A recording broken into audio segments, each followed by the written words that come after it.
Oh, yeah, Megan.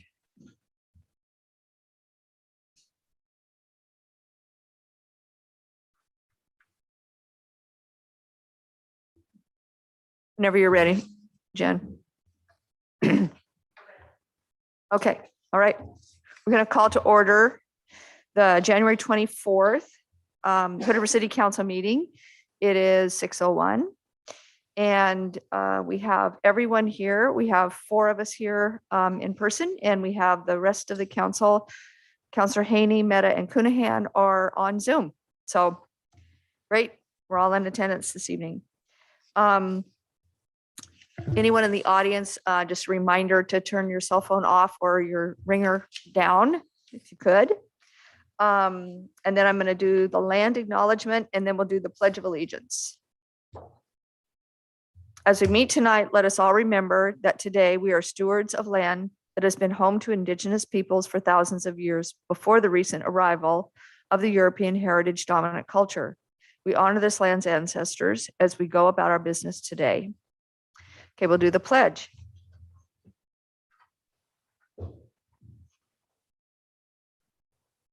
I pledge allegiance to the flag of the United States of America and to the republic for which it stands, one nation, under God, indivisible, with liberty and justice for all. Okay, I've got 3 people, and someone didn't get signed up, just let me know, but I've got 4 people signed up to speak during business from the audience, and Megan Ramey is first.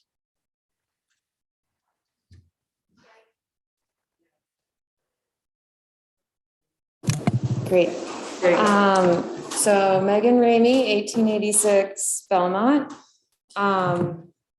Dear Mayor and Council, I'm here today as a Midwesterner to cry for help about our snowy sidewalk conditions. The snow is now melting, so it's easy to forget, but I have a few stories of strife. About 10 days after the event, I was walking down Cascade with Annika, Cascade, the business section. The sidewalks were covered and are still covered with snow, and we were walking in the middle of the street with cars coming at us going 40 miles an hour. It was pretty terrifying. I was almost laughing at how I felt like I was almost in Zanzibar. One of our mutual friends, a retired city worker, was crossing one of the crosswalks, fell, hit her head, and went to the emergency room. She would not be happy I was telling the story. My friend witnessed a man in a wheelchair almost get hit by a delivery truck because there was no sidewalk and the snowbank was too high. And then my friend's son is still walking in the middle of the street on the way home from the middle school, a quarter-mile house on May Street, because the sidewalk is still covered with snow. So all the years that I've been living here, it's been like third world walking conditions in the winter. And the excuses, some valid, are always the same. Unprecedented snowfall, which has happened 4 of the 6 winters I've lived here, unprecedented. Seniors are low income, can't shovel, which is totally valid. It's too hard because they wait until 3 or 4 days after the snow because they think it'll melt when it doesn't. My neighbor didn't shovel. The plow covered my sidewalk, which is super valid.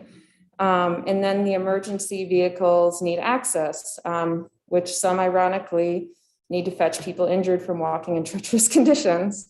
So we have a cultural issue, and it's a huge equity issue. Moms, children, people on mobility devices, seniors, and I'm just here to ask for change. And I have some just real solutions that you guys can incorporate into your work plan. One is to enforce that sidewalks are clear on city and county, and that includes the fire department, our parks, and our school district. There's no reason that they shouldn't be sparkling the day after a snow event. And in terms of setting an example, I'm just speaking truth to power here. Some of us have, some of you have sidewalks and/or businesses on with sidewalks. I ask you to set an example. for our citizens. And then you need to create a priority walking route that's consisted of safe routes to school, business districts, and other walking routes, and actually notify those residents ahead of time that it's important that they clear the sidewalks and fine them when they don't. And the fine is very important. And I'm sorry that it's like a third rail subject, but they will not do anything about it unless it hits their wallet. In Madison, it hit our property tax bill if we didn't shovel, and it was $100 a day. And then educate residents ahead of snow. Direct public works not to plow the snow onto the sidewalks. My chiropractor will thank you, and people that diligently shovel their sidewalks will thank you. And then lastly, I created a bilingual, just a simple Google sheet that I shared with the community to help each other volunteer to shovel each other's sidewalks. I know it is a valid excuse. And I would so much prefer to help somebody who was a senior who couldn't go to the grocery store because their sidewalk was covered. So I would love if you guys put this into your work plan. It's a big issue that seems to go away with the snow every year, but it really affects a lot of us. So thank you. Thank you. Stacy Danner. Hi, my name's Stacy Danner. I live at 1103 Wilson Street up in the Heights, have a business there, a CPA business. And I'm also kind of following up on the snow event. I've lived in Hood River for 10 years. And I feel like every year I'm complaining about how difficult it is and how unsafe it feels to get around as a pedestrian in town, and also some frustration with snowplow issues. And instead of complaining about it, I wanted to just be a little more proactive about it.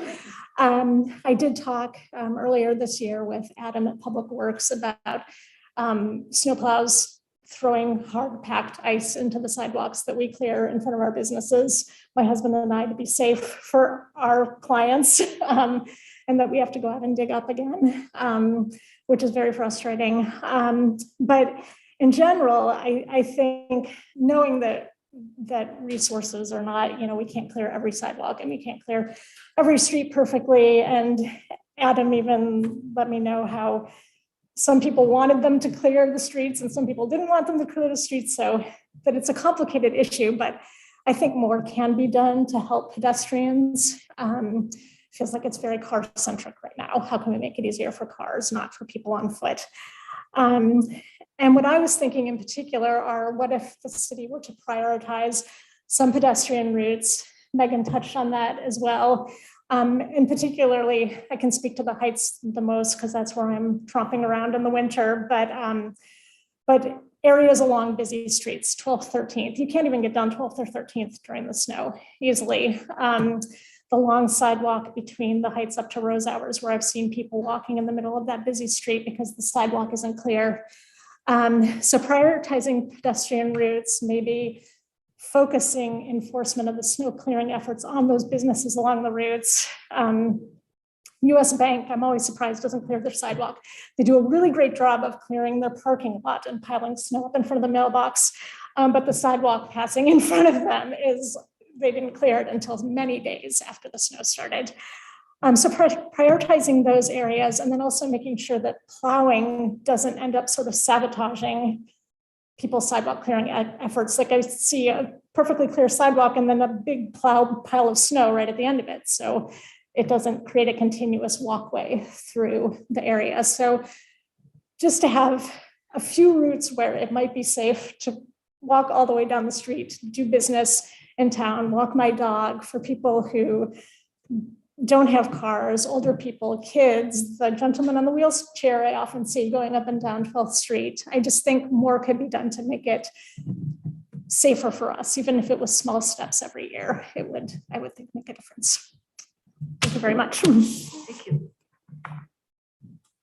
White Buffalo.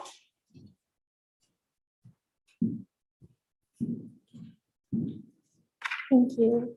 I just wanted to point out, I did watch the time.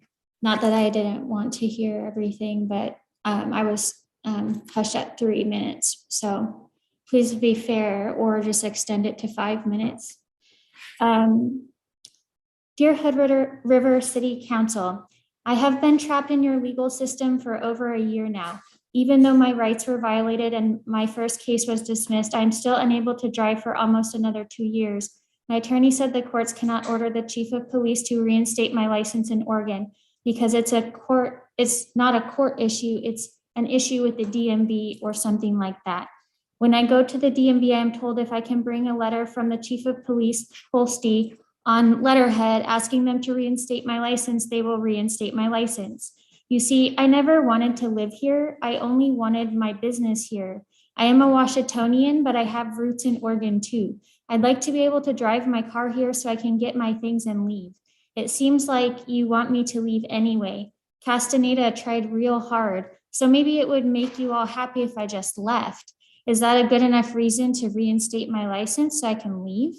At this time, I do not feel safe or comfortable operating a business in your town. I am only comfortable with establishing the sweat lodge at this time. I am White Buffalo Calf Woman. I bring the 7 sacred rites, including the Inipi, the sweat lodge ceremony. Spirit has guided me here to bring the Inipi to Hood River and after that, a longhouse and reopening a trading post. I would like to live in Washington and establish these on your side of the river because of the unique energy only found here. I don't know what else to say other than that it needs to be here and the city of Hood River needs to come together and help me make this happen. This is what I need. I need the issue with my license to go away. I need the number of DUIs here to lessen because you do not provide enough ride services to serve this town and all its residents and tourists in a community where drinking in public is legal and encouraged. I need you to investigate and fire some law enforcement. There needs to be trauma responders paired with police and mandatory healing requirements for all officers. We need the elimination of more waste and pollution caused by all of the wineries and breweries you let in. I'd also like your snowbirds to be held accountable for their properties when they are away at their winter residence, for example, when it snows. Your city manager, Abigail Elder, is nice, but not one solution has been offered. I think you understand what happened to me now, and hopefully you realize it is messed up and unacceptable and feel some sort of compassion inside you to help make things right. I believe you do. Would one of you please call Chief Holste to help me plead for my license? And would another one of you help me establish a safe place on the river for the sweat lodge and declare it sovereign for all the people of Turtle Island? Thank you. Namaste. Thank you.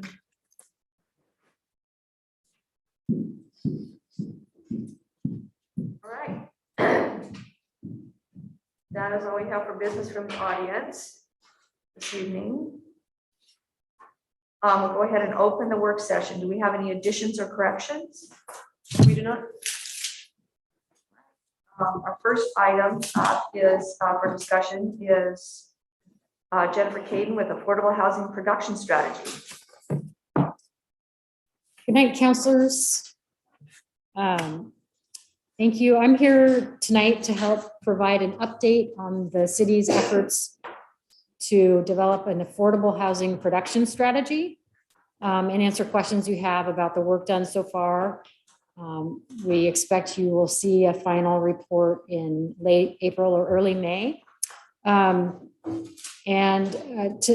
also ask you what additional information you want to see in the project and any adjustments you think we need to make in order to achieve the project goals and outcomes. Joining me tonight remotely is Beth Goodman from Echo Northwest. She has a brief presentation. Also tonight to help answer questions are members of the project team from city staff, including Will Norris and Dustin Nielsen. And of course, we have Councilor Saunders, who is your liaison to the Community Advisory Task Force, the 12-member advisory task force that you appointed last summer. And she can add in any thoughts she has from her perspective. The Community Advisory Task Force has met 3 times, and we, in recent weeks, have had some group stakeholder listening sessions with 6 different groups. Beth prepared a brief presentation that recaps the project purpose, the outreach and other work that we've done so far, the 4 primary outcome initiatives that we are organizing the project around, and the preliminary ideas about strategies to achieve those outcomes. So I'd like to hand it over to Beth right now. She's going to share her screen, I believe. Thank you very much, Jennifer. Thank you for having me here this evening. Give me one moment to get all of my screen adjusted. So I was going to walk through a brief presentation, as Jennifer mentioned, about where we are on the affordable housing strategy and what we're looking at this point in terms of strategies. So as a brief recap, the essential purpose of the project is to increase and retain housing opportunities for households with incomes of up to 120% of median family income. We'll talk about what that means in a few moments in more specifics. We've also listed here the housing, the city council project goals about engagement, creating an actionable plan that ensures equity, and that has a clear implementation pathway. The affordable housing production strategy will include information that specifically describes the affordable housing in Hood River, the need for it. So it builds from the needs in Hood River, and it's going to result in a limited number of actions that are clear and implementable. I'm not going to say easy, because some of the actions will be probably difficult to implement, because solving this complex problem is not something that'll happen necessarily in a day. As we've been developing the affordable housing action plan, we've been considering equity throughout all of this. We're looking at all households with income below 120% of median family income as directed by the City Council, but we're looking very specifically at the most heavily impacted housing households with the lower incomes comparatively. So how high housing costs are impacting these households. And this is a group that is a very large group in Hood River, as we see in this slide, which is a little bit complicated, but it describes the annual household incomes at different income levels for median family income in Hood River County. And the focus of the project is everything that's below 120% of median family income. That's $92,160 for a household of 4. And that's about 65% of Hood River's existing population. So this project focuses on a lot of your population.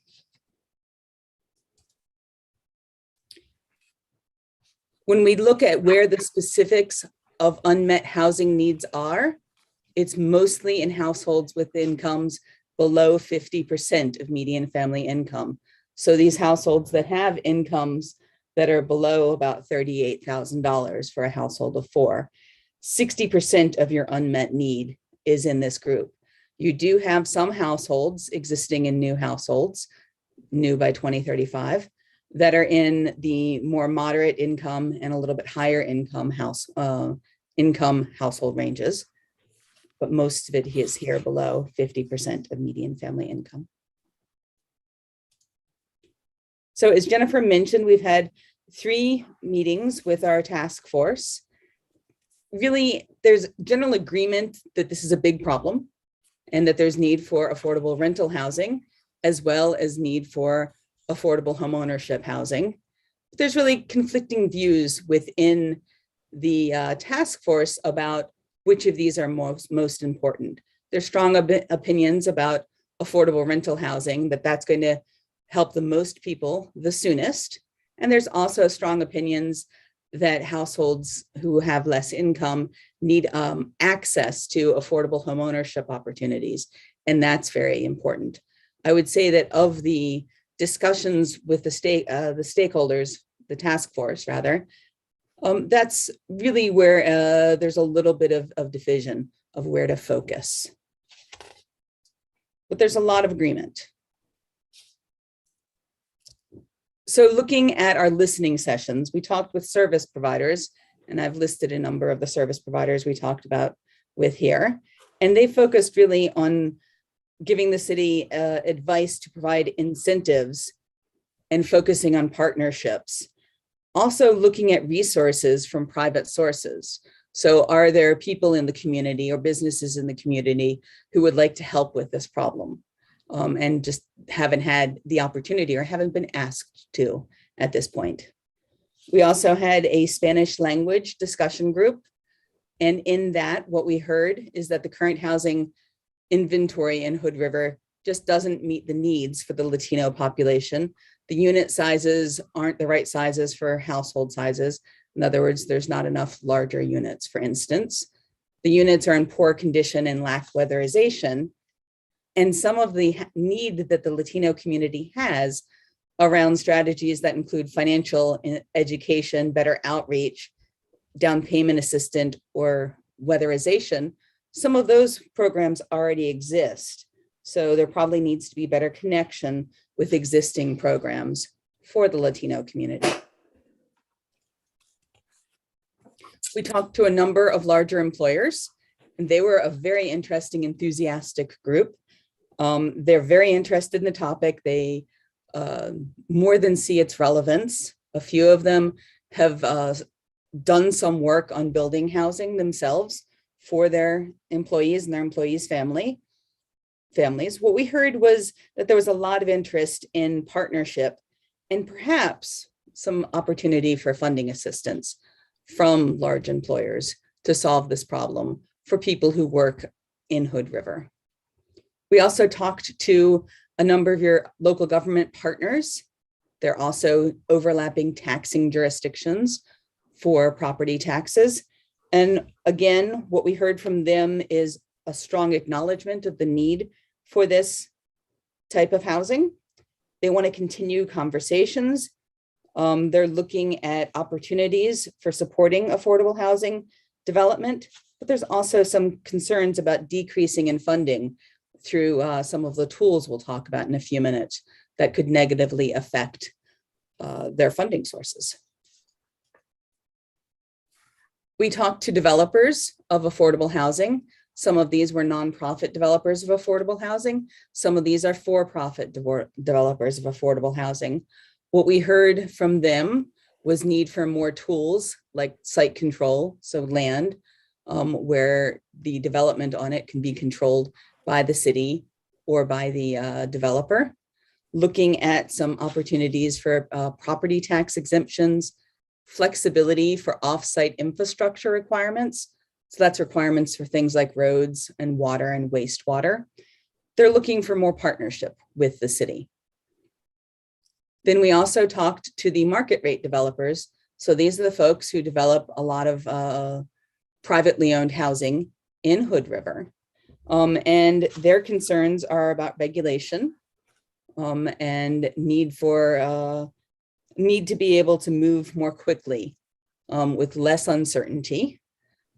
One of the issues for them is offsite infrastructure requirements that also add uncertainty and create longer development times. So they're looking for partnerships with the city and looking for opportunities to make the regulatory process easier so that they can develop housing in an easier way. There is some concerns about guarantees of specific affordability, and certainly use of deed restrictions was not something that was discussed favorably. So in the Affordable Housing Action Plan, what we're looking at is four initiatives. The four initiatives are encouraging production of new publicly subsidized affordable housing. So that's housing that's affordable below about $46,000 per year for a household of four. Preserving existing low-cost market rate housing units that's generally targeting people with incomes between $46,000 and $61,000. Removing barriers to produce this moderate income rental housing. So that's folks who have incomes between $46,000 and $92,000. they're even having trouble, even at the top level, finding housing that's affordable. And then exploring opportunities for affordable home ownership. And that's for people certainly earning $92,000 a year and less. Here we've listed a lot of strategies. I'm going to go into a few of these strategies in a few minutes, but they're things like tax exemptions, helping with infrastructure, so paying for infrastructure, most frequently off the development site, so roads or wastewater or water systems that lead to the site, but sometimes, in some cases, also on site, so where the development is happening. Direct project subsidies, that's especially important for the low income, publicly supported, publicly subsidized affordable housing. Land banking is something that we talked about a lot. You guys are currently working on a land banked project on Rand Road, where you're engaging with a lot of these different tools and working with them. And then an affordable housing ordinance, which we'll talk about, or Dustin will talk about more in a few minutes. That's a lot of the strategies that appear in different ways in different of the initiatives.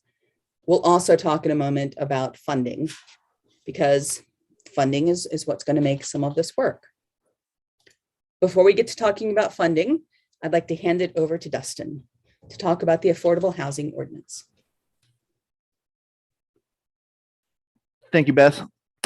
One of the issues that we heard from multiple groups, both from affordable housing developers as well as our market rate, and things that we've identified is one of the concerns is regarding process and entitlement review. The ability to take a project from concept and idea often has a number of risk factors and predictability factors. So looking at opportunities to remove procedural obstructions, or what is seen as obstructions and uncertainties in the process, was one of the areas that we identified as an area to increase our level of production of affordable housing, not only through rules and regulations that sometimes can be clear or unobjective or discretionary, but also a process that also can be unclear or include risks. This was tackled in some ways, or at the state level. They've identified it as a statewide issue.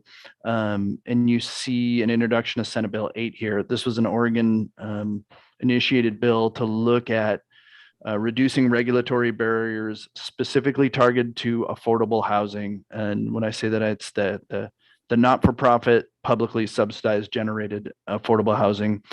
And in looking at that, there was a number of things that we saw as advantageous, some things that concerned us on a local level, but it did start triggering the idea of would we want to consider, as a part of this housing production strategy, the idea of a Hood River biased version of this, an affordable housing ordinance that looked at what Hood River valued and was tailored around some of the concerns and or goals that the city had for its affordable housing, looking at some of our local conditions and what was what some of the issues that we have here on the local level, and really addressing an ordinance that would be targeted again towards Hood River. Senate Bill 8 is statewide. It is binding. It does impact us. Is there an opportunity here for Hood River to establish its own locally grown ordinance that maybe addresses some of the same concerns, but takes into account what we in the city really value for our development? So it's in the packet of strategies still now under consideration. We've heard a lot of good discussion around it, and that's where I guess my part of this presentation is explaining that to you. So Beth, I can hand it back over to you. That sounds perfect. Thank you, Dustin. So in order to do a lot of these things, you need funding to pay for it. So we've looked at this point at three main funding tools. One of them is urban renewal. I suspect you're pretty familiar with urban renewal. It helps with a lot of the things that we've talked about needing. So direct project subsidies, in other words, funds to build units, land acquisition, offsite infrastructure development and developer incentives, such as tax incentives or SDC subsidies, because system development charges have to be paid somewhere. General obligation bond is also one of the things on the table for discussion. Certainly that's something that you'd need public support for, and it would be required to go for a vote. Your construction excise tax revenue is doing a remarkably good job of helping fund this kind of development at Rand Road, but that's tapping the CET out at this point. So either expansion of the CET or the CET, the construction excise tax, might not be generating funds for new projects until the Rand Road project is fully funded. One of the popular ideas that we came across was the idea of a vacancy tax or a second home tax. There's a lot of interest in that, and I can certainly understand why, but it's not easy to pursue in Oregon, in part because it doesn't seem to be legal here. So that's something that the city might want to work with the legislature and lobby on getting as an opportunity in Oregon. It's not going to help solve things right now, though.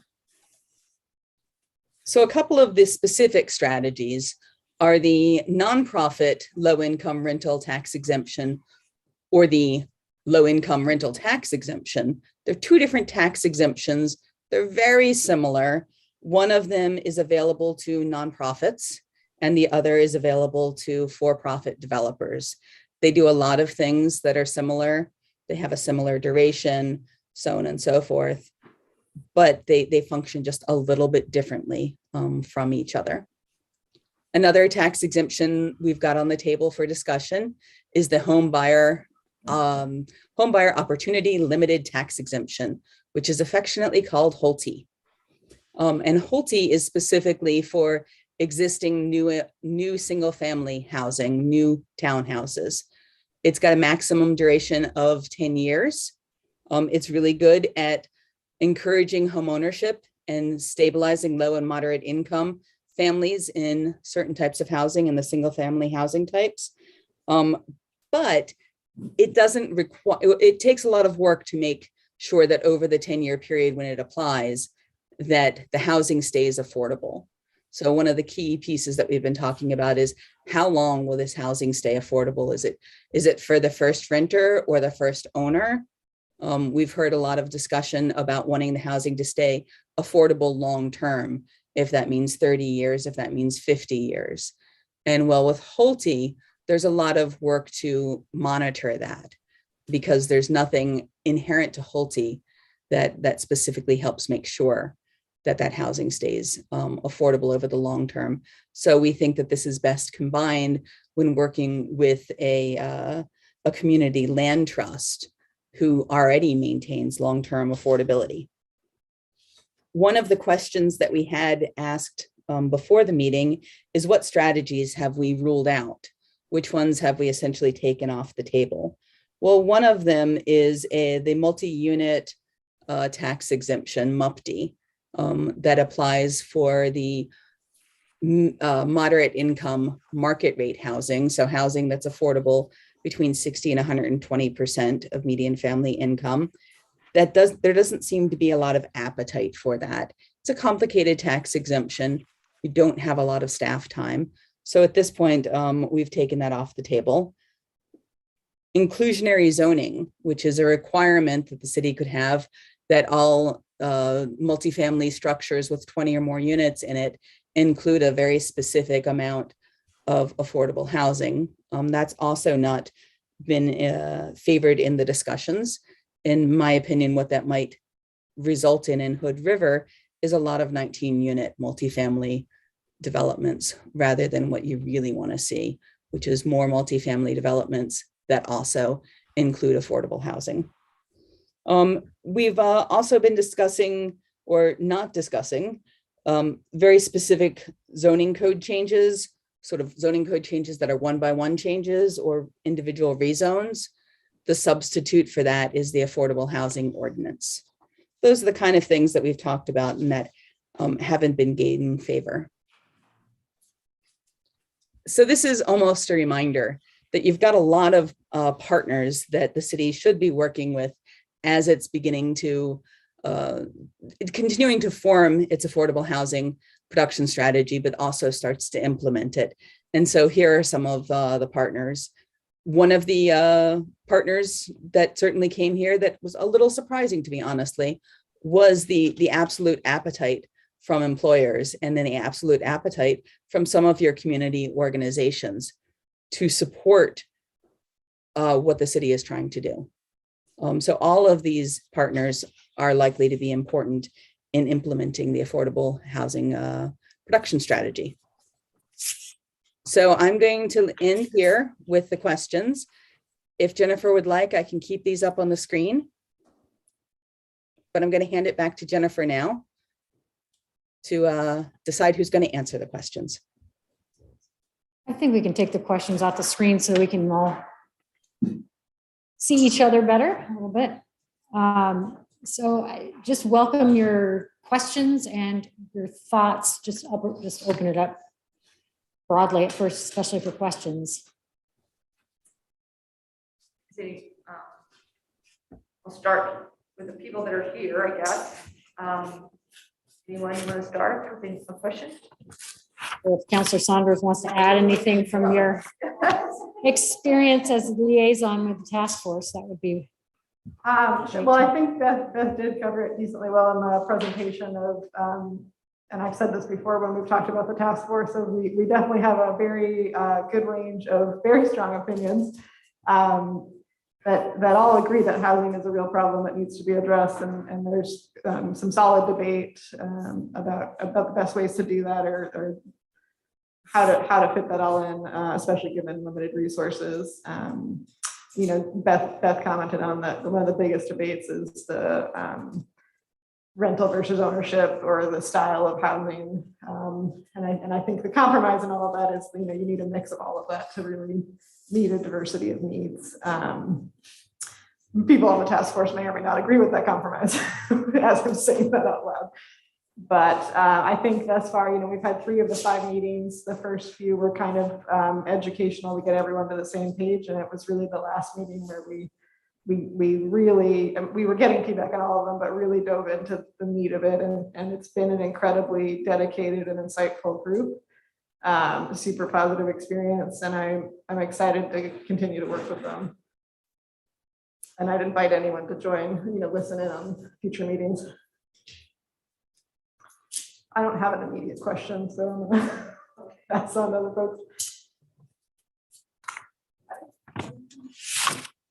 Nothing right now. Okay, Mark? Yeah, I had a couple. First one is SB 8 law right now, or is it pending law? It took effect January 1st. So how can the city have, you know, SB 8 HR since there's SB 8 as law? Does that question make sense? How much leeway do we have to do stuff that makes it kinder or gentler? I'm going to hand this over to Dustin, but we have authority to adopt our own local ordinance in the zoning code. That's what this would be. And Dustin, why don't you go ahead and chime in? Yeah, this Senate Bill 8 does not preempt the city from making adjustments to its own development code or its own process or regulations and how it approaches affordable housing. It's just but it is something from the state level that applies, that eliminates or addresses certain rules and regulations on where the city can and cannot make certain requirements. So I would see them as somewhat complementary. I think we on the local level can identify things within our code that we see as problematic that really have that Senate Bill 8 doesn't touch at all. So I wouldn't consider Senate Bill 8 a comprehensive set of regulations and process. It simply looks at a certain number of specific things from the state's perspective. So it wouldn't address all process. It wouldn't address design regulations, design standards, some of these local things that we would want to look at. What it does do is it basically tells the city it cannot require rezonings and conditional uses in certain commercial zones. It entitles attorney's fees being covered in case of litigation. It does provide height bonuses. It does provide density bonuses, mandates that the city will offer that. So if there's alternatives or other issues that we find as important to us or maybe more locally significant, we would be able to do our own ordinance to address those things where Senate Bill 8 doesn't do that. The intent though is that regulatory hurdles that are uniquely attributed or can be attributed to affordable housing exist, and this is an opportunity to reduce those barriers. Thanks. So second question is, Beth's chart on the homeowner tax exemption said that it had to have other agencies participate, and I didn't understand why that is. I mean, if the city can fund a tax exemption program, can that not stand by itself? I'm gonna let either Beth or Will jump in here. There is a difference between the type of tax exemption and who is required to participate in order to make it effective. Maybe I can jump in, and Beth, let me know if I say anything wrong. So the city of Hood River only makes up about a fourth of your tax bill. Right. So if we're talking about tax exemption, it's going to be participation of others. If you're talking about the city just paying taxes on behalf of it, that's not what we've been looking at. That would be us paying someone's taxes, not exempting them from taxes. But if we're going to exempt them from taxes, we have to have our overlapping jurisdictional partners join us. And exempt in this case means they pay none. Zero for certain periods of time. With Holte, for instance, is 10. So we could make mini Holte, which is 25% off, and it's just the city part, right? That's my understanding, but Beth, no, I sorry. mean, or don't call it Holte at all. But, I mean, why can't we just invent our own exemption thing without pulling the school district in and et cetera, et cetera? Maybe that's for discussion versus. Yeah. Question. But So- I understand the answers. So Councillor, these are specific programs outlined in Oregon Revised Statute. If we just wanted to rebate someone's property taxes attributable to the city to them, I'd say that's just the city giving people money. A tool that we have that wasn't fully dug into yet. Yeah. Can I ask a clarifying question, just because I might have wrote the slide wrong? The nonprofit and low income tax exemption, does that require overlapping districts Correct, as well? correct. But one thing that gets confusing there is the housing authority is a governmental entity that by law is tax exempt. So a lot of people confuse Joel Madsen's organization, the Housing Authority, with being a nonprofit. They are a subdivision of Hood River County. But if another nonprofit, like the Big River Land Trust or something like that, that's where they would need action. And Beth's gonna chime in here because I think there's something slightly inaccurate about Yes. how we can make it effective. So I'm not talking about effectiveness right here, but I'm talking about legally. You don't have to have your overlapping taxing districts participate in either the nonprofit or the low income rental housing exemption. It's more effective if they do. I'm sorry? I'm sorry, I was like, I did read that slide correctly, so thank you, Beth. Yeah. You Yes. did, yes. It is more effective when they do participate, because as Will said, a small amount of property taxes are levied by the city compared to the overall amount of property taxes on a household. That's everything I have for now. Did that raise more questions? Mayor, I do have a couple questions before you move on to our peers. Okay. I just wanted to quickly touch on a couple points and concerns that were brought up in the presentation that I didn't think about earlier in conversation with staff. One of them was that there was concerns from the group that certain groups are represented. I was hoping that one of you could give me a little more information about what that means and who those groups are. that are not feeling represented in this work.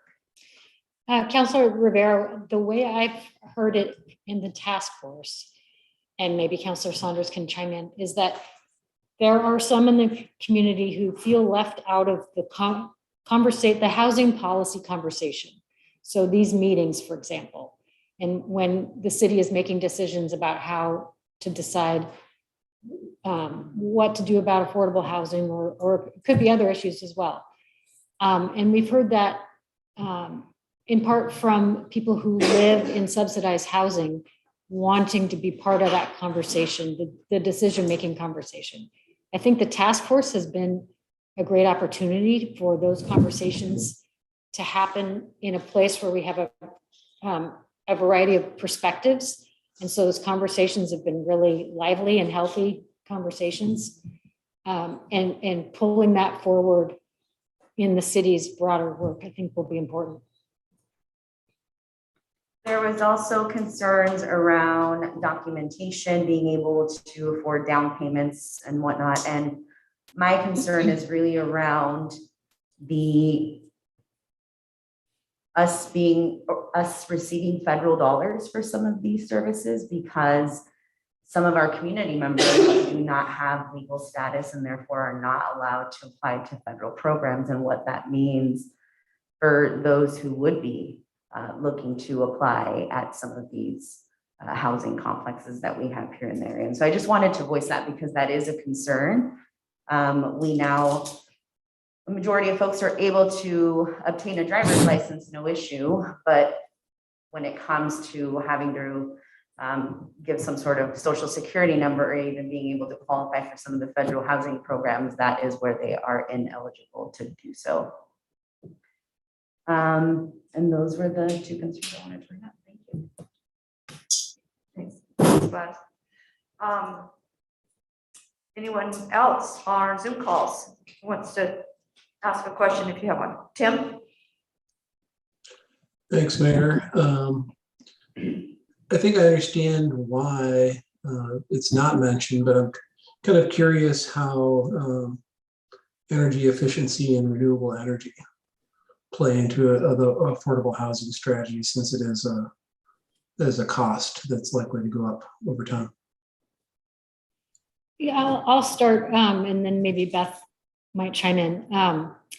My understanding is that the construction standards associated with a lot of state and federal funding sources require a level of energy efficiency that's equal or maybe and sometimes better than what you see on any given construction project. And that the energy efficiency standards of today are much better than what we know was in place decades ago. I think the issue is more pronounced in existing housing stock that maybe was built prior to some of these standards in place. And so are there tools that the city has a role in terms of bringing some of those units up to a better energy efficiency code or a standard in order to bring down the overall energy costs for living in that unit long term? So that's the question. Is there a city role in that? There are weatherization programs in place run by MCAC and Mid-Columbia Housing Authority. And so just really honing in on it, is there a city role in that? Do you have anything to add, Beth? For existing housing, where I would add, if there was going to be a city role, it might well be around the preservation and rehabilitation of existing housing. But I think there's so much need at so many different levels that the city should be careful about duplicating programs that already exist, given limited capacity, both funding wise and for staff. Is it worth mentioning the strategy somewhere that it is important to us and should be considered as we go forth and consider various options? Yeah, absolutely. And another thing to keep in mind is that The primary purpose of this project of having more housing units in the city for the residents of the city of Hood River will help reduce vehicle miles traveled to and from work. So that's an energy efficiency savings in and of itself. Agreed. I think we should just try to strive for the best we possibly can do. For a variety of reasons, including our climate resolution. So I'm just saying that it should be, I don't see it mentioned really anywhere in the document or in the slides or anything. So it seems to me like it would be an important thing to at least mention it and put forth as something that we think is important. Okay, thank you. Yep.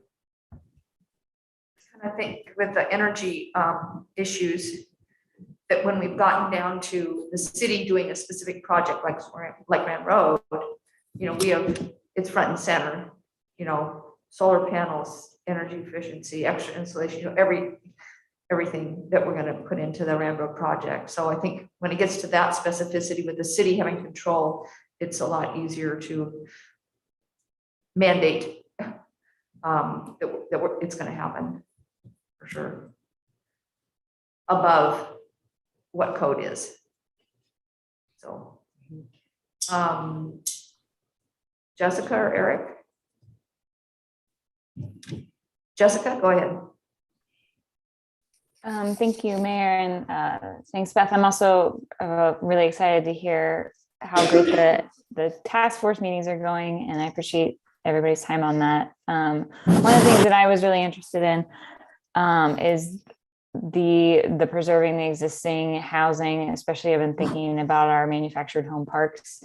And so, I see the the tax abatements in your memo. I guess I don't know if there's anything else to say about that, Jennifer or Beth. I'm going to let Beth talk about this a little bit more. I think it is something that we need a little bit more specificity about in the final report.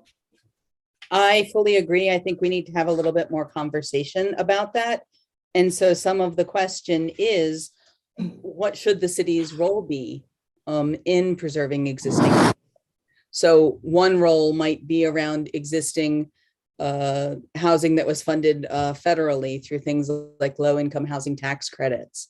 Well, the city, those types of units in the city, those low-income housing tax credits aren't expiring for about a decade or longer. So that's not a problem right now, maybe a problem in the future.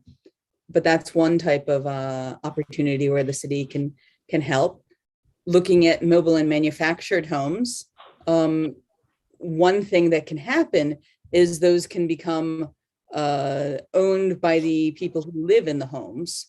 And that's not something usually that cities get involved in. That's more like a private buying out of the manufactured homes, but the city might have some sort of convening role in that. But that's not necessarily a substantial strategy.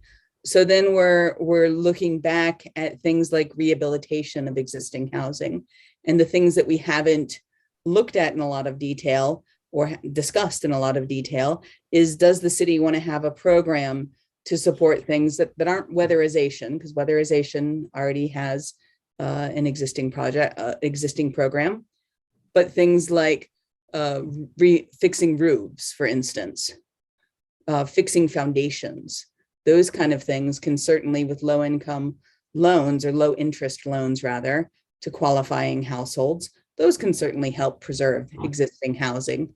Also, the city could look at when existing multifamily buildings are sold. Does the city want to buy a multifamily building and use it for lower cost housing? That's something that the city could do, or it could participate with a partner in doing that if that was an opportunity. Obviously, these things all take a lot of funding, or at least some funding and staff time.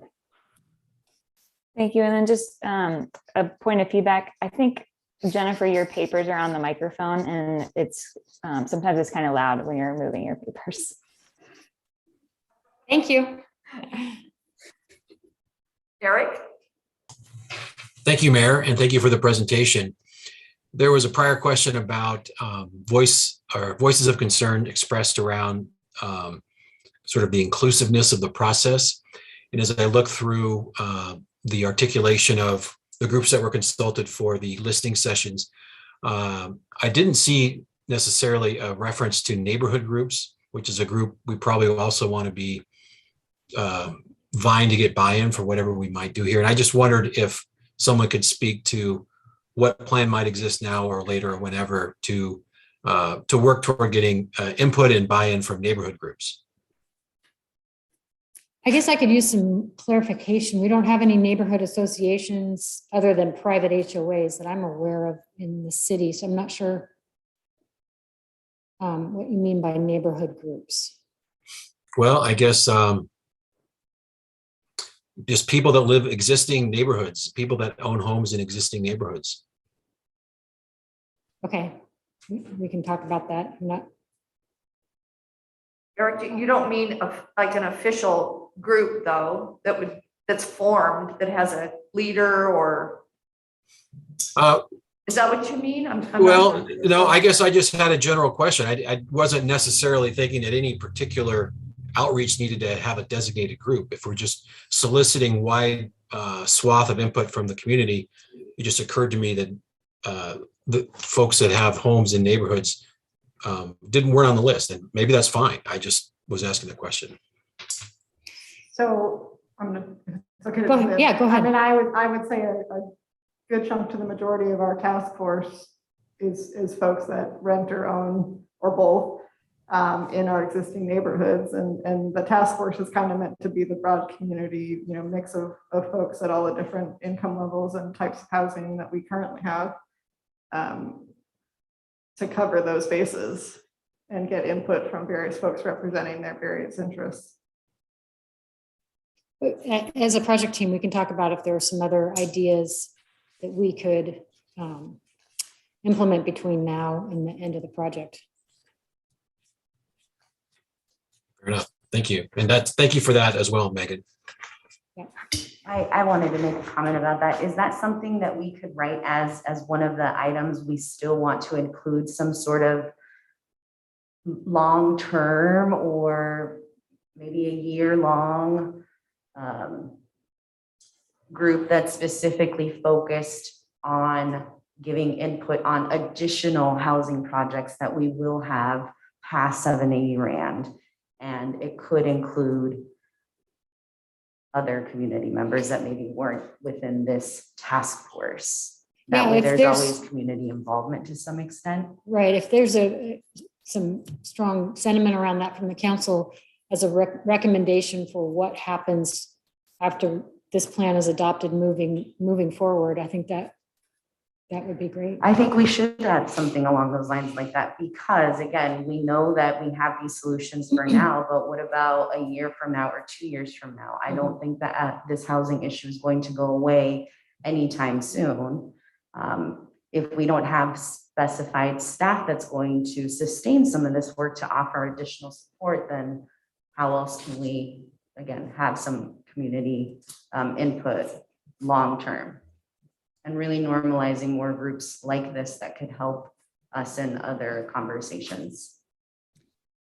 One of the things that the city might do, my unsolicited opinion, is especially if you have a funding source for this, is have a group who helps form how that funding would be used. That also might be a very bad idea. We do know, for example, Medford is one of the groups that is working similar to the city in its housing production strategy. They have a little different scenario due to its size and some of the statewide mandates. They're obligated to do this work. They do have an affordable housing task force as a organized body, a standing body, but that is something was really authorized at the council level and organized as a part of their organization, much like a planning commission, or it is their housing commission. And that's a like organization on a municipal level, larger than us, but still a little mission minded in its housing look. Dustin, that was exactly what I was thinking about, that organization, that task force helped develop Medford's housing production strategy and is helping implement Medford's housing production strategy. I have a question about the Medford model. Is it a city or county thing? City. City, okay. And the statistics that we had that were up on the screen in the presentation, I believe county was the word that was used a few times at least. And then community was another term that was used. So I don't know if those statistics are county, both city and county, total county, for the numbers that we have that we need. I was assuming it was just city, but is that Those correct? numbers are city. City, okay, all right. Where you saw county numbers is when you think about income, what's the median family income in the context of a region? And in this case, it's Hood River County. Okay, And then we look at the number of households at different income levels in Hood River City. okay, that's where I got mixed up with the county and the city. The numbers for the houses are for city, but the median income numbers are for county. Okay, all right. Yeah. Could you put the slide back? Oh, Eric, did you have anything else? Oh, okay. Thank you. No, thank you. Okay, the slide that had the strategies on it, I think there was Yes. geo bond, there was urban renewal, it was kind of a more simpler slide. Give me one moment. I, of course, lost my window. Okay. So I'll get it right up here in a moment. Are you referring to the multicolor slide or just the tax exemption? Oh, no, there was a funding source slide. There was the one that Did said you want- urban renewal and it had 4 checks by it. Okay, so that is the next slide in here. Here it is. There you go. That one. So this one for me, because this comes down to what are you gonna do? Funding tool, you need money. And a few slides previous to that, there was sentiment from other taxing districts and I was on a meeting last week with the county, the city, Parks and Rec, Port, and school district. And this presentation, or maybe a shorter version of this presentation, was given to them to ask how they felt.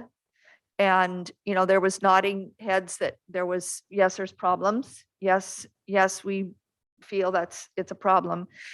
But there were also opinions of, but if we give up this, then we won't have any money to do X. It's kind of like, should everyone give more out of their pie they have, or should we try and grow a bigger pie so that we don't have to give up doing whatever they do, roads, parks, whatever it might be.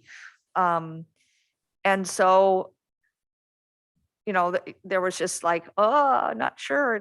We want to help, but how are we going to do this? We need to all come up with something together. So a little bit of positive, yes, and some angst about giving up funding for other things that their districts need or want.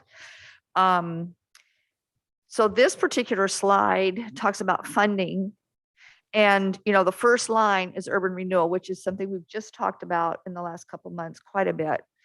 And it checks everything here. General obligation bond, we have to go to the citizens.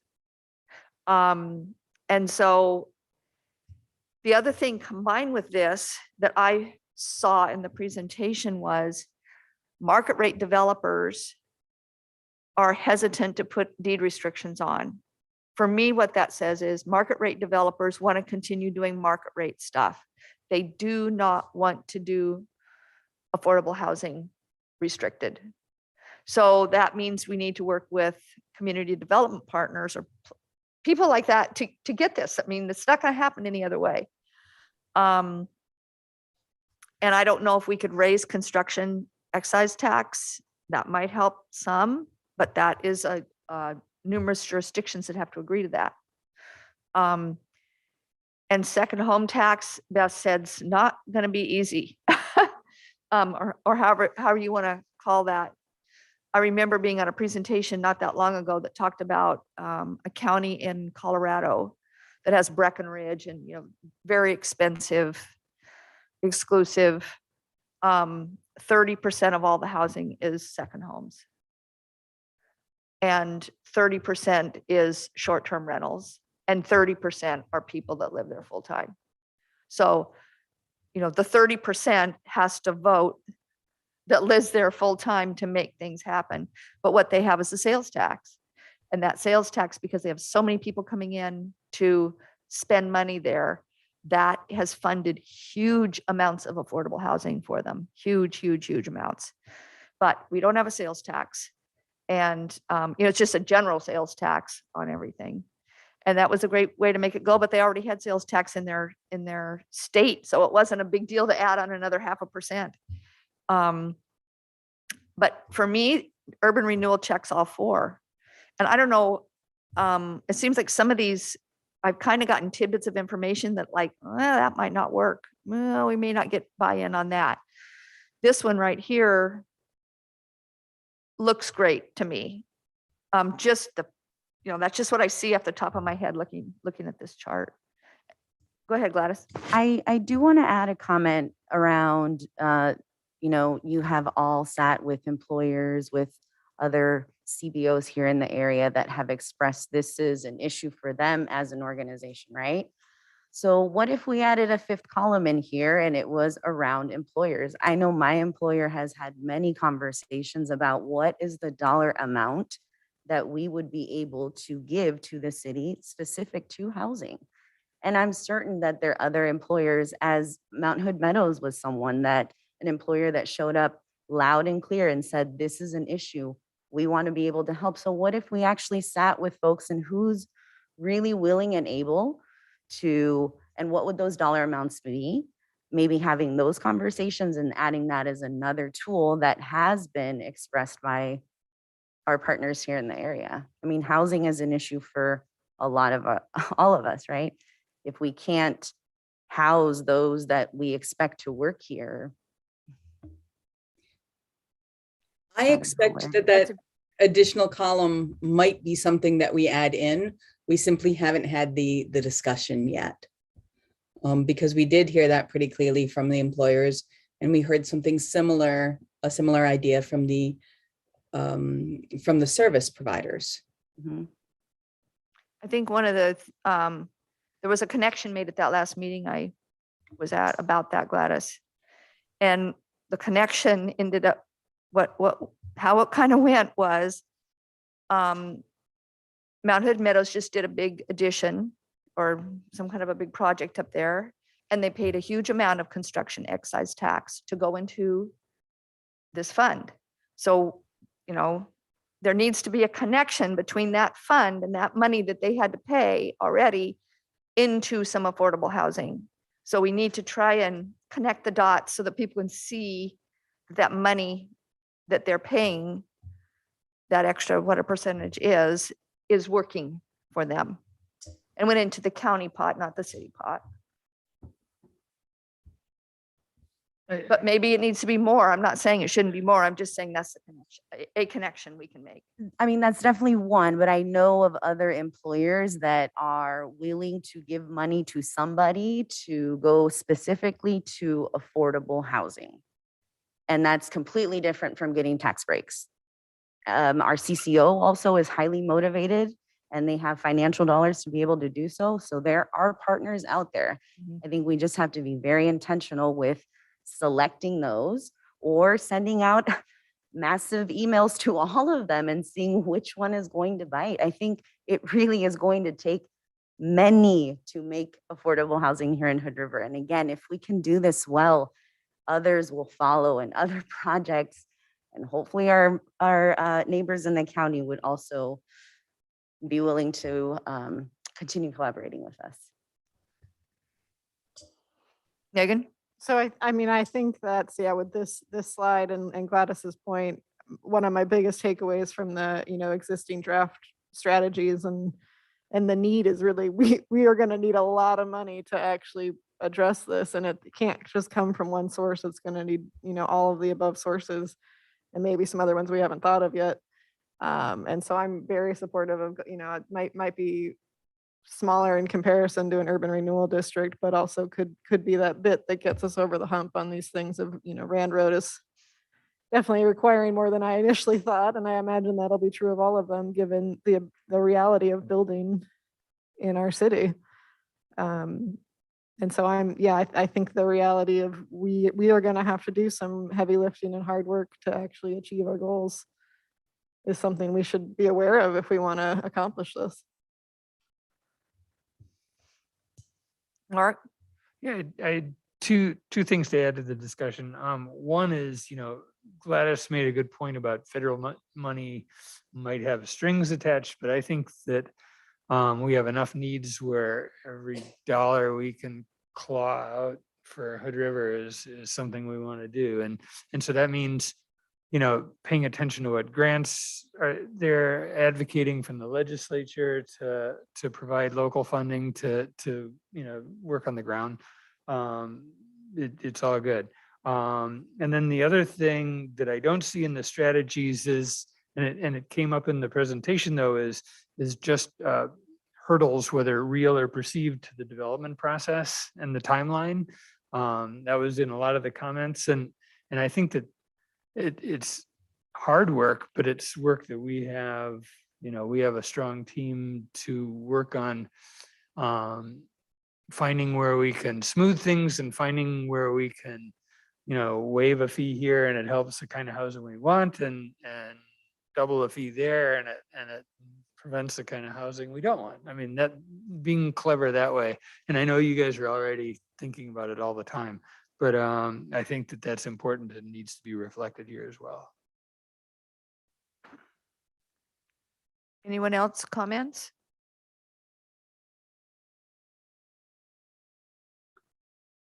All right. What else do you need from us, Jennifer? I turned my microphone off and now I couldn't turn it back on. I appreciate the input. I think we've heard a little bit about what else you want to see and what questions you have that you want answered when we come back. If there's something specific that anybody on the project team was hoping to hear or ask that hasn't been, open it up to Dustin or Will if there's something. But I think we've gotten some pretty good feedback from all of you, and I really appreciate it. The last point that I didn't bring up, and I really appreciate the first point in our discussion, encourage the production of new regulated subsidized housing for those that are making under 60% of MFI. That really includes a lot of our elderly folks, those that are aging here within the gorge. And so they definitely, I think it's important for us to prioritize. We know housing is an issue, but for some, it's even more of an issue. So thank you. Thank you. Thank you. Okay, thank you. Thank you, Beth. Thanks, Dustin. Appreciate all your work on this, Jennifer. All right. FY 2021-22 second quarter finances. Well, Yes. So it is time for the second quarter financial performance report, which includes 6 months of financial data through the first half of fiscal year. Really gain a lot more confidence in year-end projections with the addition of those 3 months.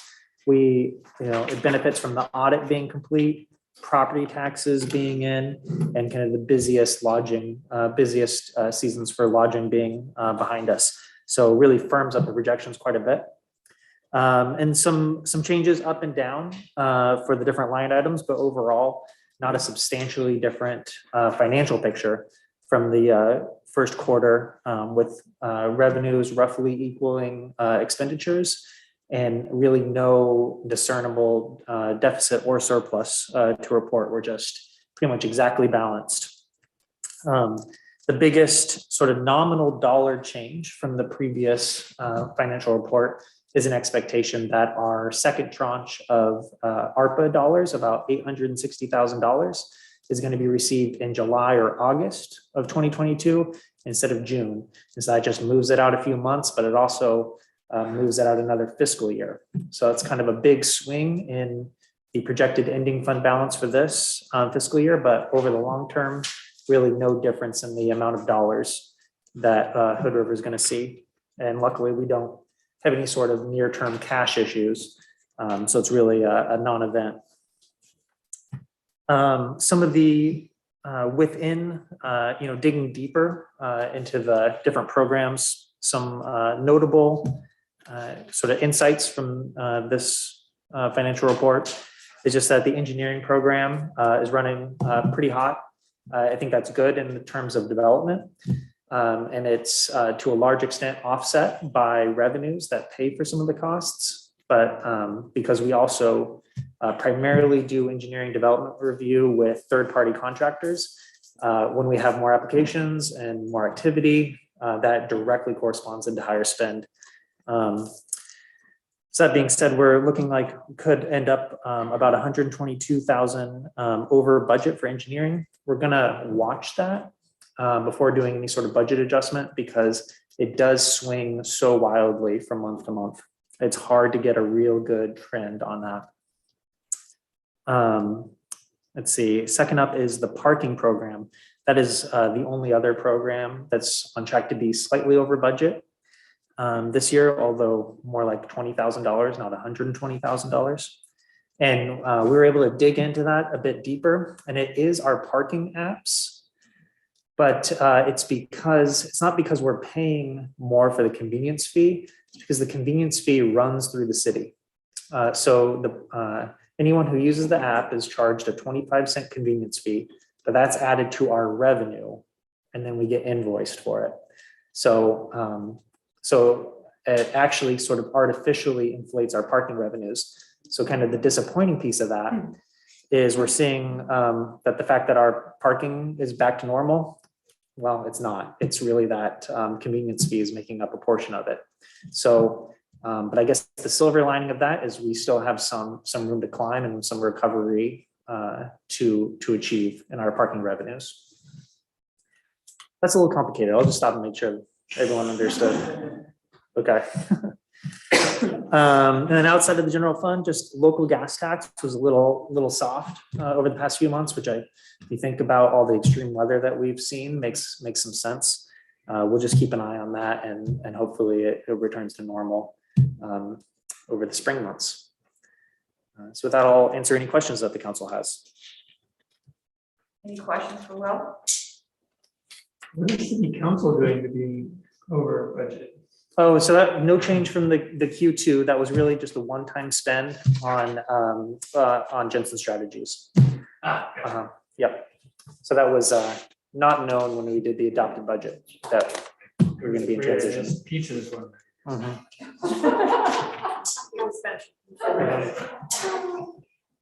Anyone else questions for Will?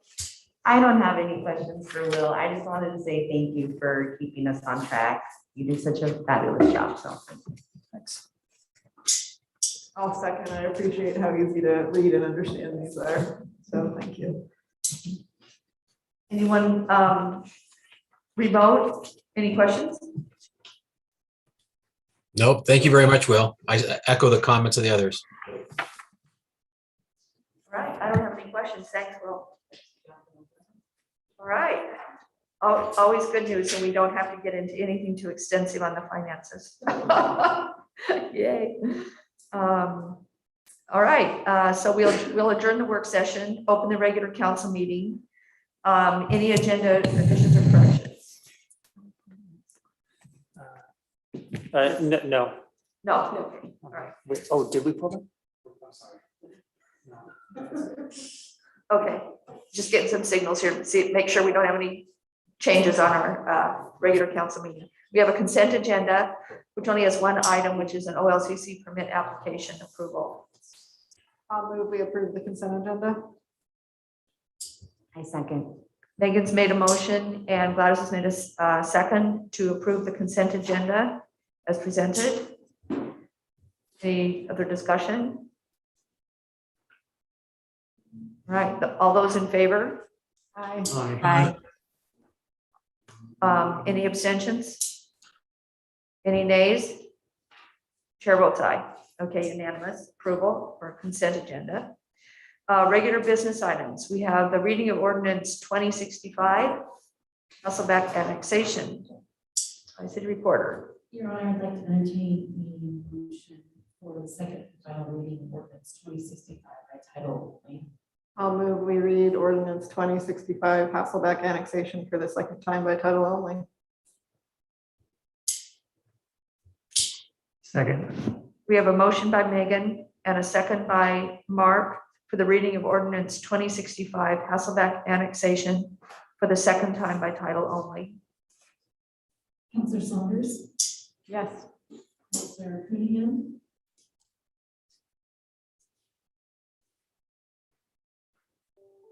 I'm not sure if he heard you. Counselor Cunningham, Okay. Tim, that's you. Are you? Yes? Yeah, I couldn't hear you. Sorry, yes. Okay. Counselor Madden, Yes. Counselor Sandell, Who's that? Yes. Counselor Hayden, Aye. Counselor Rivera, Aye. Your Honor. Yes. Ordinance 2065, an ordinance proclaiming annexation of certain contiguous territory located within the city's urban growth boundary and withdrawing the same territory from the west side road fire protection district of Hasselbeck.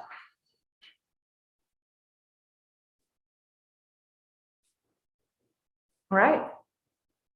Thank you, Jen. We do have an executive session, but we have council call, mayor call first. So I've got a couple things this evening. We have 2 planning commission positions open. Amy Schlaupy is on, and she just was appointed as the executive director of Columbia Area Transit.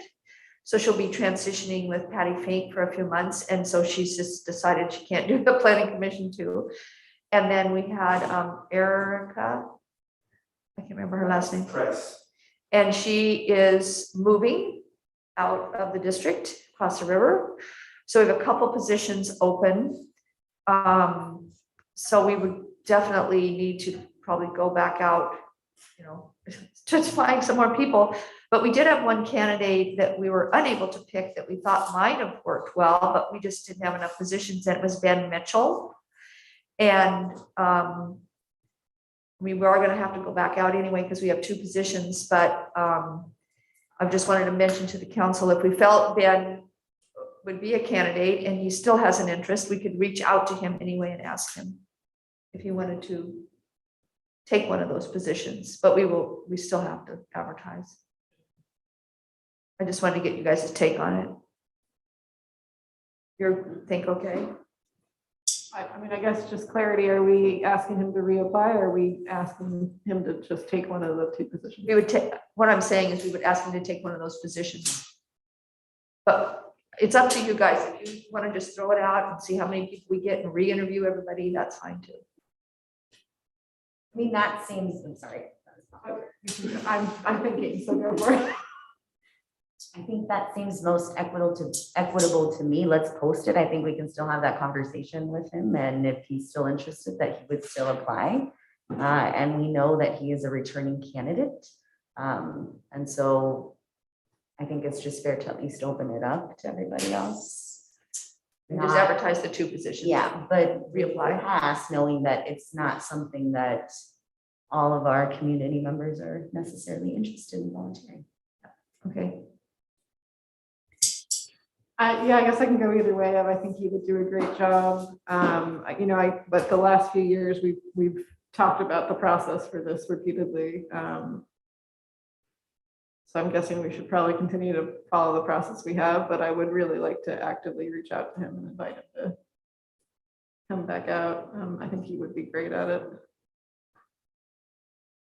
Yeah, we can, you know, reach out to him, make sure he knows the position's open again, for sure. Okay, others on Zoom, on remote? That's fine, Mayor. Going out again and just letting Ben know. And makes sense to me too. I guess I agree with Gladys that I think the best public process is to go out again and we can review the candidates that come by. And if it's just been, it's just been. Okay. I see Jessica's nodding her head to your comments too, Eric. So Gladys has made that same comment. So I think we kind of have a majority that feels we should just go back out. And we will definitely let men know that we are looking again. But okay. There's going to be League of Oregon Cities has asked us if we would do what's called the small cities meeting. And is it just for the region? Do you know, Abigail, or is it just for our region? Okay. And it is on March 24th. And if our town would like to host it, I think we just need to have a meeting place and attend. I will attend. And I don't think it's just a mayor's meeting. It's any council members. Is that correct? I think. So it'll be the 24th of March. And we'll let you guys know more about it. But I was thinking, yeah, you know, if we have a space to do it, and I can be there, and Abigail said she can be there too. So you don't have to attend, but just wanted to let you know that it's coming up next month or month after next. Mayor, I have a quick question about that. What is the purpose, or what is this meeting? The meeting, the small cities. So it's League of Oregon Cities. So they have meetings every year, you know, and they have a lot of learning sessions. I believe this type of meeting would be something that would be like a round table where, you know, what issues are you guys having in your small cities? What kind of solutions have you come up in your small cities? So I think it's more of like a round table. There'll be someone there to kind of moderate, but it is just it'll probably be like a half day type thing, or, you know, 6 hours or something like that. That's usually what those are. You did it Western a few years ago. I think we did it in the Dalles one year, and I can't even remember where it was, the civic building or something like that too. So, but we'll reach out to them and we can let everybody know what's happening with it. I'll contact the league tomorrow and get back to you with more details. Okay. And as well as we'll verify, maybe we have some space in the city, at fire station or somewhere. We'll check. Okay, a few other things. There's a meeting tomorrow. I think it's tomorrow. And this is on the homeless legislation. This is legislation that is in the works. And I think I mentioned this before. There's numerous districts that are regions that are going together. And this region, I believe, is Sherman, Wasco, and Hood River. And it would include the city of the Dalles and the city of Hood River. And it's a pilot project. And the legislature is working on putting this together. So there would be funding that would be coming to our area. Mid-Columbia Community Action Council would be administering it. And there's a meeting about it tomorrow that I'm going to attend, and I believe Abigail's going to attend that too. So just to get more detail on what that's about. But it seems like a great idea. Kenny LaPointe kind of put it together for our whole region. And it's amazing. If we can get this $1 million, we can probably do a lot with it in this region. So just want to let you guys know about that.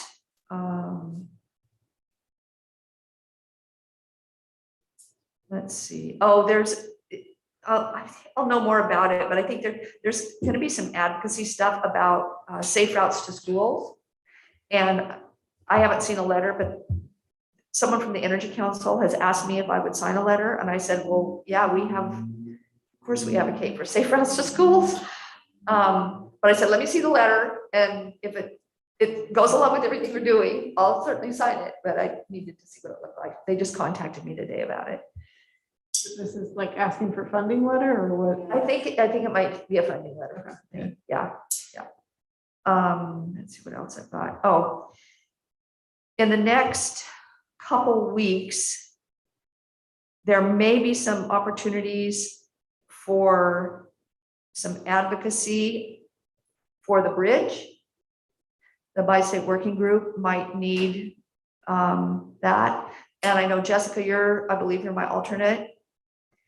And you're council president, so Mark's council president, so I just gotta put you guys on alert that I might need to call on you to help me with, a 30-minute meeting or, a letter that needs to be signed for something that needs to go into the Oregon Transportation Commission or something like that, so because I won't be here, so I just let you guys know ahead of time that what's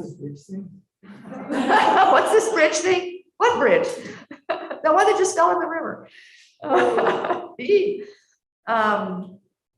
Let's see, what else have I got? A lot of things. Oh, green tariffs. Okay. The Energy Council has had some questions about this new green tariffs program, which is something that's been approved by the Public Utility Commission. Pacific Power, the county and the city, we both wrote a letter to Pacific Power to get some more information about it. Pacific Power did a presentation to the Energy Council and to a group of us. So we had another kind of a debrief meeting this last week about that. And basically, we just want to get more information at this point. And the way it kind of was explained that made it easier for me to understand was that this only affects the Pacific Power territory for Hood River County. So anyone that's in electric co-op territory is not affected by this at all. So it would be Pacific Power territory. And if you could think of the Blue Sky, if you guys have Pacific Power, you could pay into Blue Sky, and that will help Pacific Power fund renewable projects.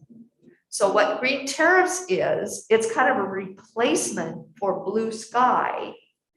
And it's money that you pay extra, just like you do if you have Blue Sky, which I've paid into for years and years. Except that it is designed to be more specific to your locality.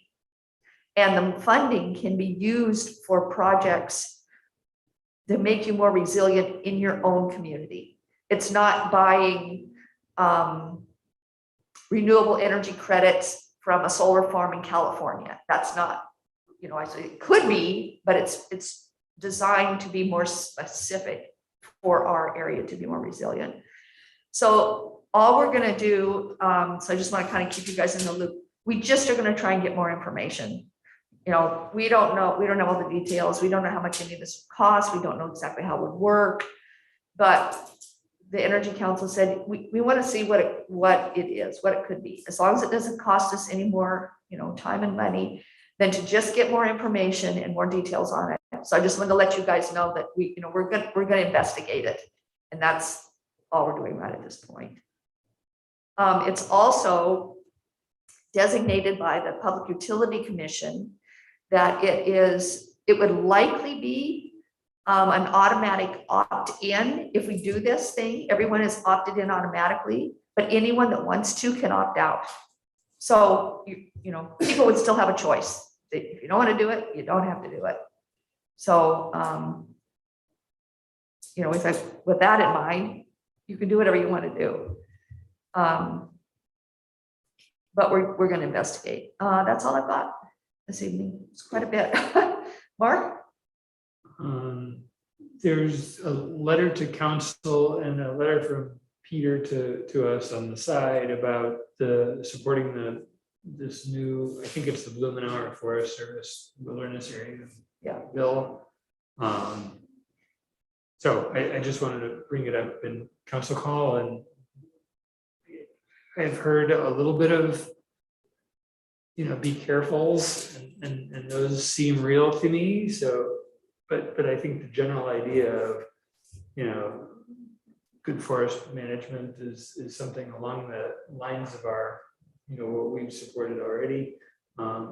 So I don't think it's an ask for council, but I just want to bring it up in case it is a discussion we want to have.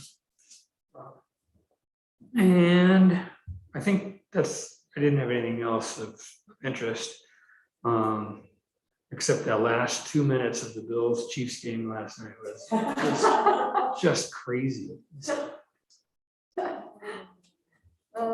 Gladys? Yes. All right, I have my phone out so I do not forget.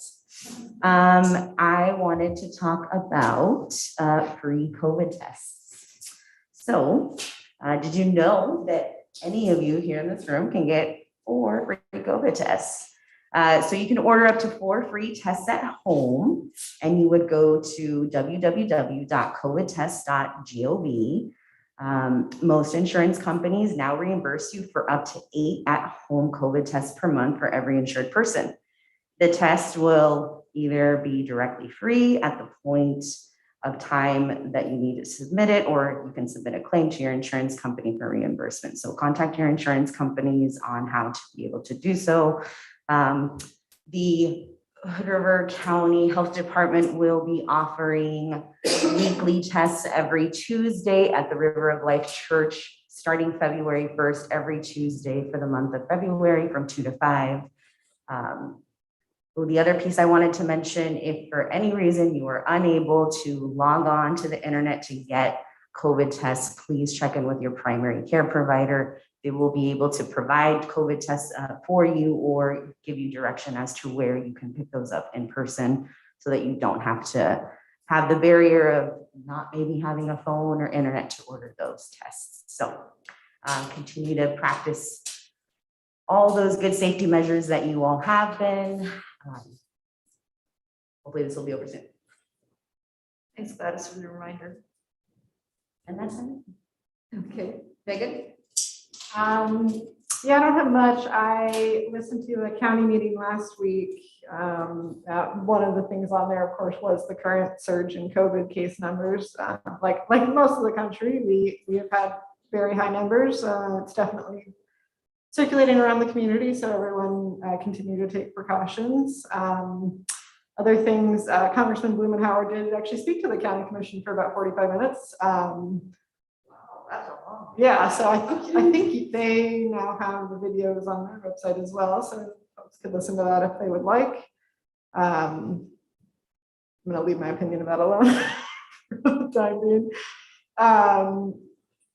And let's see, so they actually, Arthur mentioned that they are moving forward with trying to get from the, and I'm going to butcher exactly where, some state pot of money for courthouses and the judicial system, design money for that end of the shared facility. You know, wouldn't cover police and sheriff, but would cover the courthouse design.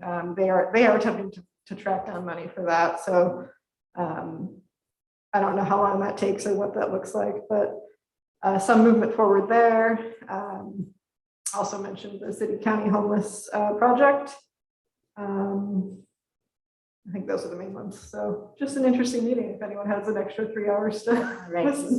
I do have a quick question about that, Councilor Saunders. Oh, sure. Is there any sort of conversation? I didn't tune in this last week, but was there conversation around seeking input from our constituents and other methods besides, you know, do this before the year's out and only being able to offer it as an online survey? Sorry, which topic? Oh, the Blumenauer, sorry. Yeah. They did not bring up larger things. Congressman Blumenauer at different points in the conversation both said he would like to do it in the next 6 months and also that he has all the time in the world. But yeah, the commission did not push for continued outreach. But I think the larger thing is that you can always provide feedback to your representatives. Yeah, for sure. Yes. Mayor, if I may, and Yeah, that question. You didn't. Do you have anything else? I reached out to Congressman Blumenauer's staff, Liv Brunfield, and she sent me a list of the groups that they have reached out to. I will forward that to all of you so you can see the outreach efforts that they've made thus far. Great, thank you. Councilor Haney? Thank you, Mayor. I think the only thing I might mention here at Council Call is just I appreciated that we had some members of the public chime in at the beginning of the meeting with respect to the issue of snow and snow removal. And while it's fresh in our mind because the snow does melt and it tends to just slip away, but it seems that often every year, we have our struggles. And let me preface this by saying this is in no way a criticism of our public works department. Frankly, I think we have one of the hardest working public works departments that we could ever hope for. There's people getting up early, shoveling the snow. So it's more me suggesting, and we know we have we have a planning, goal planning coming up next month. And it just occurs to me that one thing we might think about at our goal planning is to at least maybe have a session where we revisit our snow policy, just to give it some sunlight, so to speak. Hate to mix a metaphor there, but we had some good comments today. I remember a year or two back, there were comments similar to that. And, there's all kinds of issues and logistical issues from the curb, just to rattle off a few that weren't mentioned earlier today. We have people requesting curb cuts not be plowed or not plowed. And we have the question of how do we handle off-street parking during heavy snow? And we've got some signs around town that deal with that in some areas, but not others. Lot 1 at the port has been used historically when we have really massive snow and we need to sort of haul it places. And how do we tie into the potentially long-term development of Lot 1 there? Anyway, and I will note too, and really a note of thanks to Public Works, we had, it seemed like after the snow had stopped, we already had people trying to get the snow off 12th Street. A lot of people use those sidewalks in the heights, and I did notice that Public Works cleared those off. We had hardworking folks with a bucket device getting that snow off the sidewalk. So anyway, I guess all I'm trying to say is we have goal session coming up, and this is probably, in the grand scheme of things, a relatively small thing to do, but as a council, we could think about just revisiting that policy and making sure we're aligning with the community's goals there. Yeah, thanks for reminding us, Eric, because it is during those events and then for weeks afterwards this time, because it was cold enough that it didn't melt. Sometimes it melts quickly, but it's been an issue. And don't know, I mean, there's a lot of solutions that a lot of cities have that are very different probably than what we have. We just had some friends move to New York and they aren't in downtown New York, they're in upstate New York, but you move your cars every day to the other side of the street, or it will be towed, or you will have a huge fine on it. And it doesn't matter if it snows, doesn't snow, it's the way it goes, so they can clean the streets. I mean, there's a lot of solutions, but not sure how far we want to go on it, but probably worth some kind of a discussion anyway. Councilor Cunahan? Thanks, Mayor. I guess just following up on that thought real quick. Maybe one of the things we can do in the short term is actually just enforce the ordinances that we have.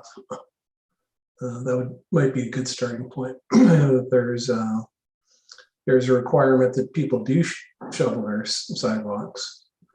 And so, if there's no enforcement of our existing ordinance, coming up with additional ordinances or regulations seems a little disingenuous.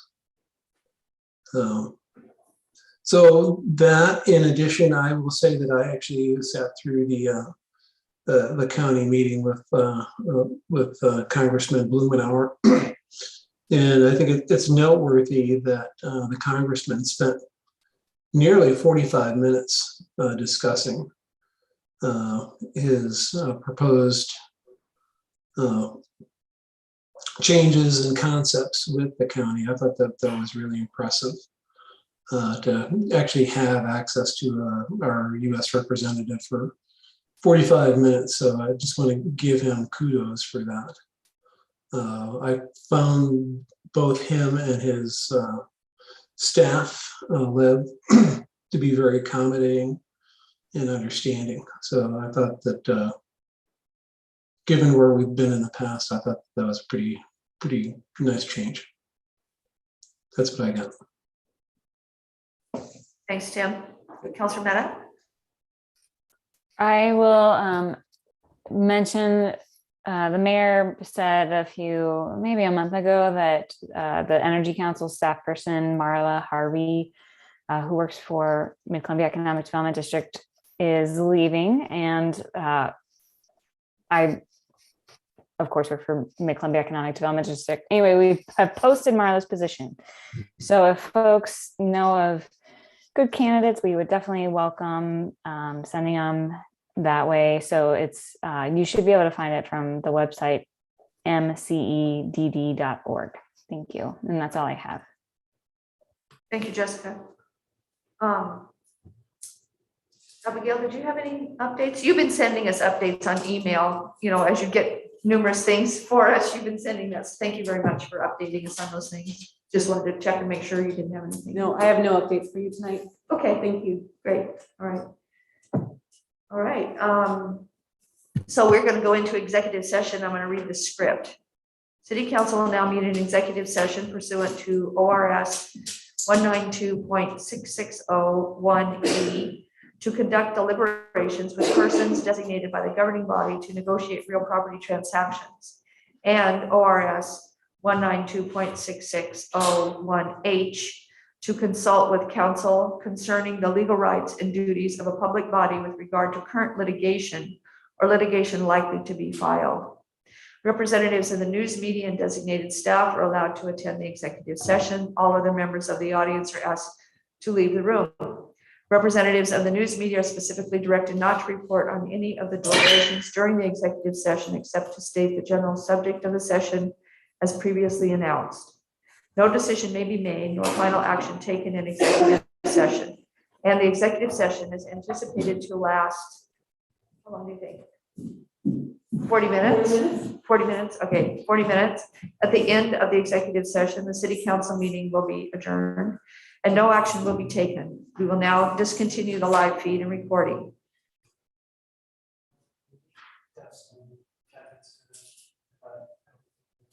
Okay, maybe, let me see if they've.